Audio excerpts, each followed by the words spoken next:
Hello everyone and welcome to this regional review for the East Midlands for 2021 to date.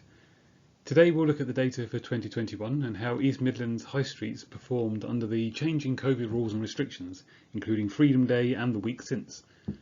Before that, I'll hand over to Diane for a brief overview of Springboard.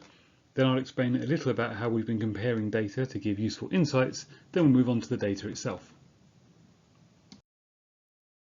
Hello everyone, I'm Diane Worrell, Springboard's Marketing and Insights Director. For anyone who isn't familiar with Springboard, I thought it would be helpful to give a quick tour of what we do. We deliver data and insights on customers in destinations and also in bricks and mortar stores.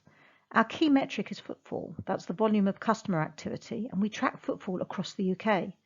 We have a network of counters tracking footfall continuously 24 hours a day at around 4,500 locations, and we cover around 250 towns and cities.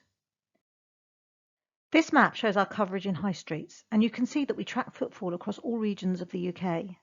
Our coverage includes all of our regional cities, but also a huge range of towns of different sizes and functions, from large town centres to small local high streets. In fact, we've adopted what we call a hub and spoke approach to our coverage, ensuring that every regional city is included, as these are the hubs of economic activity within each region, but then also smaller towns in the region. This means that in any one region, we're tracking footfall in towns that account for around 2/3 of all spend. And nationally, this has ensured that the correlation between our coverage and spend nationally is very high. In fact, around 93%. So our data accurately represents the retail landscape across the UK. The relevance of our footfall data is demonstrated by the fact that we're a partner of the High Street Task Force, delivering footfall data so the task force can understand high street performance. And we also provide data to both BEIS, the Department of Business, Energy and Industrial Strategy, and the ONS, the Office of National Statistics. And in fact, our data features in the ONS's weekly Faster Indicators report that tracks the impact of COVID-19 on economic activity. Thank you, Diane, for the overview. As always, before we hit the data, we're going to briefly talk calendars and how we're comparing data for the post-lockdown world. Briefly going back to the maths of comparisons, you may remember that to use the comparison calculation we've talked about before, the length of time of the current and previous periods must be the same. The two periods can be any given time, so long as the length of period is the same. Given the dramatic changes in footfall over 2020, we've been providing comparisons to 2019 as an additional measure. This allows us to understand how we're performing against the old normal, 2019 being the last full year before COVID really hit in England. There's a level of complication in that 2020 was a 53-week year, so let's look at the calendar layout to understand this more clearly. As you may recall, when comparing data year on year, we drop week 1 of 2020, which allows us to compare months of the same number of weeks. As I mentioned in the last slide, we can only compare totals if the time periods compared are the same. So starting from week 2 in 2020 means the following months all fall into place after January for their year-on-year comparisons. Week 1 of 2020 is left out of these completely. It's in fact slightly greyed out here, and that's because it's already been used for comparisons once before.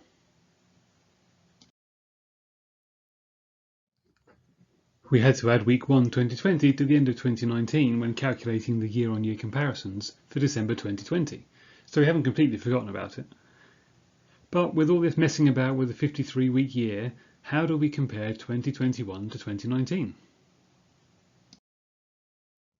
Taking 2020 out of the picture and realigning 2019 back to its standard 52 weeks, we can see how easy the comparison now is.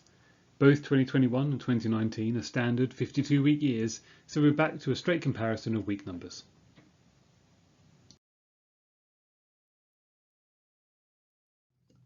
Now we'll look at the East Midlands data for 2021 to date.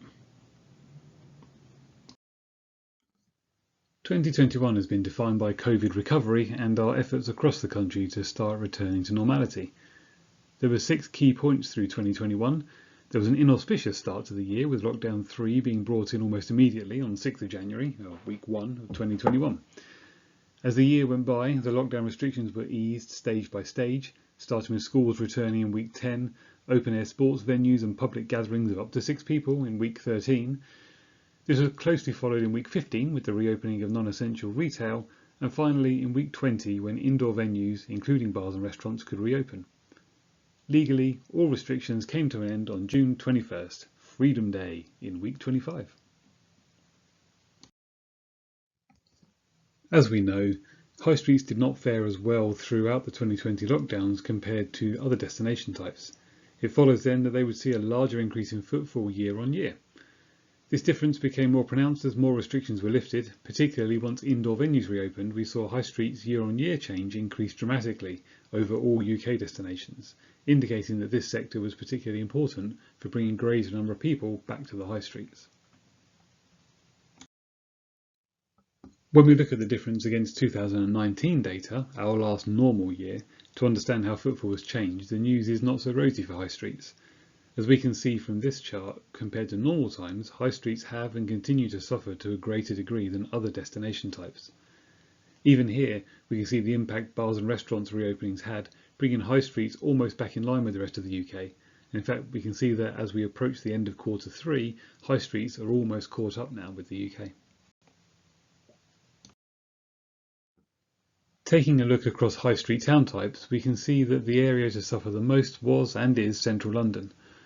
Across all 3 quarters of the year, central London high streets have had the greatest annual fall in footfall when compared to 2019. All town types suffered greatly during quarter 1. Lockdown 3 was in effect for almost the entire quarter, so this is unsurprising. Quarter 2 saw the reopening of non-essential retail in its second week. Indoor venues reopened about halfway through the quarter, and at the end of quarter 2, all restrictions were lifted. The difference this made to the figures is stark. All town types vastly improved, though as we can see the average weekly change versus 2019 is still more than 20% down, and given the way we're starting to return to work at this stage, regional cities and London are suffering the most. Moving to this quarter, which is almost over, we can see the trend towards normality continues, albeit slower for some town types. Clearly historic coastal and market towns all had a boost from staycationers over the summer, while Greater London started to reap the benefits of city workers working from home. This chart shows us a direct comparison of East Midlands high streets with high streets across the UK. As we would expect, they're following a similar pattern, though it's clear that non-essential retail reopening was a bigger factor in recovery for the East Midlands high streets than those across the UK. We can also see that Freedom Day actually created a small spike in footfall, whereas it didn't do that so much across the rest of the UK. Looking in more detail at the day, early evening and nighttime footfall changes compared to 2019, the impact on nighttime footfall is apparent, and recovery here only starts around week 20 as indoor venues were able to reopen. Since then, this time period has seen some of the biggest gains compared to 2019. Daytime footfall saw its greatest increase around the time of retail reopening, but interestingly also saw an increase after the reopening of indoor venues, which is the same time when early evening footfall saw its greatest increase. The 3 together again go to show how important these indoor venues can be to the recovery of our high streets. As for the rest of the year, with the lead up to Christmas, what are the influences that will impact our trading performance? Probably first and foremost is the infection rate. Should this increase significantly, we might see an impact on consumer confidence, certainly as far as venturing out in public spaces goes. If things go drastically wrong, there's always the potential for another lockdown. As we've seen recently with the fuel crisis, our supply chain may not be as stable as we would like. Already there are predictions of stores struggling to stock key gift items. Associated with this is the rise in online spend. Although this has dropped down after its rise during lockdowns, there are still those for whom this is now the preferred route to purchase. Working patterns and the changes therein are affecting regional centres negatively, but local centres are actually benefiting from the increase in home working. Depending how home working and hybrid working work out, may have long-term effects on businesses in both local and regional centres. Unemployment could be a factor. With the furlough scheme ending this week, there are reportedly over 1 million people still on furlough. What's going to happen for these people?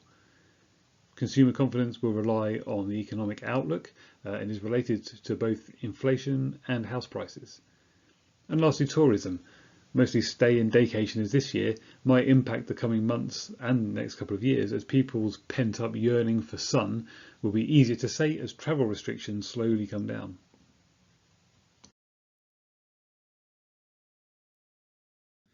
Thank you for your time today. I hope you found some useful information in this webinar. Until next time.